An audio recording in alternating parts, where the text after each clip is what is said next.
इस वीडियो में मैं आपको एक ऐसा म्यूचुअल फंड बताऊंगा जिसमें कि आपको मात्र 55,000 रुपये इन्वेस्ट करने हैं और 55,000 रुपये इन्वेस्ट करने पर आपको 1,25,00,000 से भी ज़्यादा का रिटर्न मिल सकता है। तो मेरी आपसे निवेदन रहेगी कि आप इस वीडियो को अंत तक जरूर देखें, क्योंकि इस वीडियो में आपको बहुत ही इंपॉर्टेंट इन्फॉर्मेशन देने वाला हूँ। तो आप यहाँ पर देख सकते हैं हमने ग्रो एप्लीकेशन को ओपन करके रखा हुआ है और इसके अंदर हमने म्यूचुअल फंड वाला पेज ओपन करके रखा हुआ है। तो म्यूचुअल फंड बताने से पहले मैं आपको यह समझा देता हूँ कि किस कैलकुलेशन के आधार पर मैं आपसे यह कह रहा हूँ कि आपको करोड़ों का रिटर्न मिल सकता है।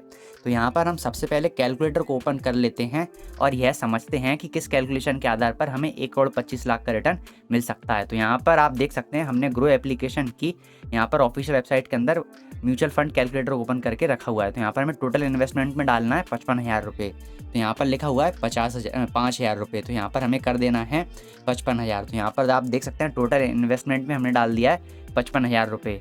अब जिस म्यूचुअल फंड की मैं बात कर रहा हूँ इस वीडियो में, उस म्यूचुअल फंड से आपको जो रिटर्न मिल सकता है वो आपको कम से कम 28% का रिटर्न मिलेगा ही मिलेगा। तो आप यहाँ पर देख सकते हैं मैंने एक्सपेक्टेड रिटर्न रेट में डाल दिया है 28%, यानी कि जिस म्यूचुअल फंड की मैं इस वीडियो में बात करूंगा उसमें आपको कम से कम 28% रिटर्न मिलेगा ही मिलेगा। उससे ज़्यादा ही मिल सकता है पर लेकिन हम कम से कम 28% मानकर चलते हैं। अब हम बात करते हैं टाइम पीरियड की, यानी कि आपको 55,000 रुपये मतलब कि कब तक होल्ड करके रखने, यानी कि आप 55,000 रुपये इन्वेस्ट तो कर देंगे, फिर आपको कितने समय के लिए होल्ड करके रखना है, तब जाकर आपको ये 55,000 रुपये इन्वेस्ट करने पर 1,25,00,000 का रिटर्न मिल सकता है। तो मैं आपको एक चीज़ पहले ही बता दूं कि अगर आप 55,000 रुपये इन्वेस्ट करने के बाद 1,25,00,000 का रिटर्न लेना चाहते हैं तो इसके लिए आपको लंबे समय के लिए इन्वेस्ट करके रखना पड़ेगा। ऐसा बिल्कुल भी नहीं है कि आपको 2-3 साल में या फिर 4-5 साल में 55,000 रुपये 1 करोड़ से ज़्यादा बन जाएंगे। तो आपको क्या लंबे समय के लिए इन्वेस्ट करके रखना पड़ेगा। तो यहाँ पर टाइम पीरियड यहाँ पर 1 साल लिखा हुआ है। तो मैं आपको बता दूं कि आपको अपनी इन्वेस्टमेंट को कम से कम 22 साल के लिए इन्वेस्ट करके रखना पड़ेगा, तब जाकर आपको करोड़ों में रिटर्न मिल पाएगा। तो आप देख सकते हैं टोटल इन्वेस्टमेंट 55,000 रुपये, expected return rate 28%, time period 22 साल और 22 साल के बाद आप देख सकते हैं इन्वेस्टेड अमाउंट 55,000 रुपये है। पर जो 22 साल बाद आपके 55,000 रुपये की वैल्यू है वो आप देख सकते हैं टोटल वैल्यू 1,25,59,000 रुपये। तो आप देख सकते हैं 1,25,00,000 से भी आप इससे भी ज़्यादा आपकी वैल्यू हो चुकी है 55,000 रुपये की। अब हम बात करते हैं कि वह कौन सा म्यूचुअल फंड है जिस म्यूचुअल फंड में आपको इतना ज़्यादा रिटर्न मिल सकता है और इतना ज़्यादा आप मतलब कि पैसे का रिटर्न ले सकते हैं। तो यहाँ पर आप देख सकते हैं हमने ग्रो एप्लीकेशन के अंदर म्यूचुअल फंड वाला पेज ओपन करके रखा हुआ है। अब हम यहाँ पर सर्च में उस म्यूचुअल फंड का नाम डालेंगे। तो उस म्यूचुअल फंड का नाम है मोतीलाल ओसवाल, यानी मोतीलाल ओसवाल का वह म्यूचुअल फंड है और उसका पूरा नाम है Motilal Oswal mid cap fund. यहाँ पर आप देख सकते हैं सबसे ऊपर आपको नज़र आ रहा होगा Motilal Oswal mid cap fund. तो मैं इस पर क्लिक कर देता हूँ। तो आप देख सकते हैं इस म्यूचुअल फंड का नाम Motilal Oswal mid cap fund direct growth. आप इसके रिटर्न वगैरह भी चेक कर सकते हैं। तो यहाँ पर अगर आप पिछले 1 साल का रिटर्न देखेंगे तो इसने 66% का रिटर्न दिया, जो कि काफ़ी अच्छा है। पर लेकिन अगर हम पिछले 3 साल का रिटर्न देखें तो यहाँ पर आप देख सकते हैं कुछ 40% के आसपास इसने रिटर्न दिया है।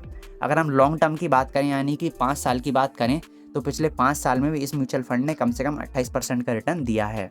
तो जैसा कि हमने कैलकुलेशन में लिया था कि हमें कम से कम इस म्यूचुअल फंड से 28% का रिटर्न मिलेगा ही मिलेगा, और इस म्यूचुअल फंड ने पिछले 5 साल में 28% का रिटर्न दिया है। और अगर हम पिछले 3 साल की बात करें तो उसने लगभग 40% का रिटर्न दिया है। तो हमने कम से कम 28% मान के चला था, तो 28% तो यह म्यूचुअल फंड रिटर्न देगा ही देगा और आने वाले समय में ये और ज़्यादा रिटर्न दे सकता है, पर हम कम से कम 28% मान कर चल रहे हैं। आप यहाँ पर और भी डिटेल इस म्यूचुअल फंड की चेक कर सकते हैं, जैसे कि इस म्यूचुअल फंड का जो NAV है वो कुछ 93 रुपये है। जो उसको रेटिंग दे रखी है वो 5 स्टार की रेटिंग दे रखी है, जो कि काफ़ी ज़्यादा अच्छी मानी जाती है।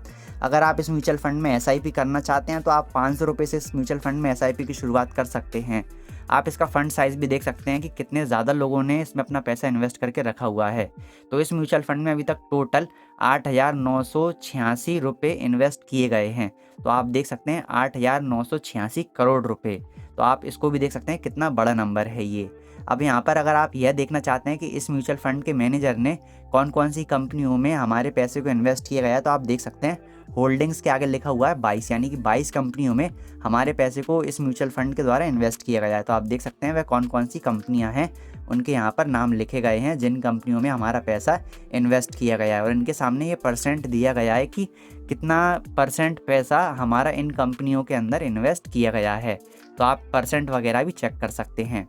अगर आप पूरी कंपनियों की डिटेल देखना चाहते हैं तो आपको सी ऑल होल्डिंग्स पर क्लिक कर देना है। इससे आपके सामने 22 की 22 कंपनियां आ जाएंगी और आप उनकी डिटेल देख सकते हैं। आप यहाँ पर एक्सपेंस रेशियो भी देख सकते हैं। इस म्यूचुअल फंड का एक्सपेंस रेशियो भी काफ़ी ज़्यादा अच्छा है। Expense ratio 0.61%। अगर म्यूचुअल फंड में एक्सपेंस रेशियो 1% से कम होता है तो वह काफ़ी अच्छा माना जाता है, जो कि इसका एक्सपेंस रेशियो बहुत ज़्यादा कम है 1% से। एग्जिट लोड की बात करें तो 1 साल के अंदर पैसे विड्रॉ करने पर 1% का एग्जिट लोड है, पर लेकिन हम हमारी इन्वेस्टमेंट को लॉन्ग टर्म के लिए होल्ड करेंगे तो ये एग्जिट लोड हमारे लिए कोई काम का नहीं है।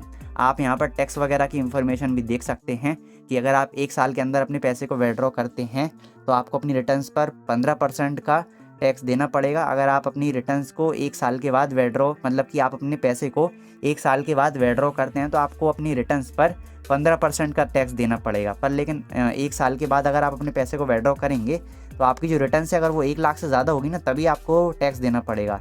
अगर 1 लाख से कम है ना आपकी रिटर्न, तो आपको टैक्स नहीं देना पड़ेगा। तो मुझे उम्मीद है कि आपको ये भी पता चल गया होगा एक्सपेंस रेशियो, टैक्स वगैरह।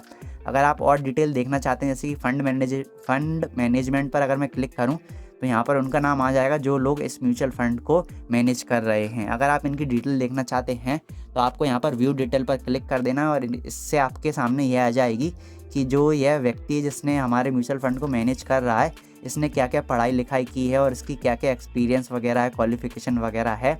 आप सारी डिटेल यहाँ पर चेक कर सकते हैं।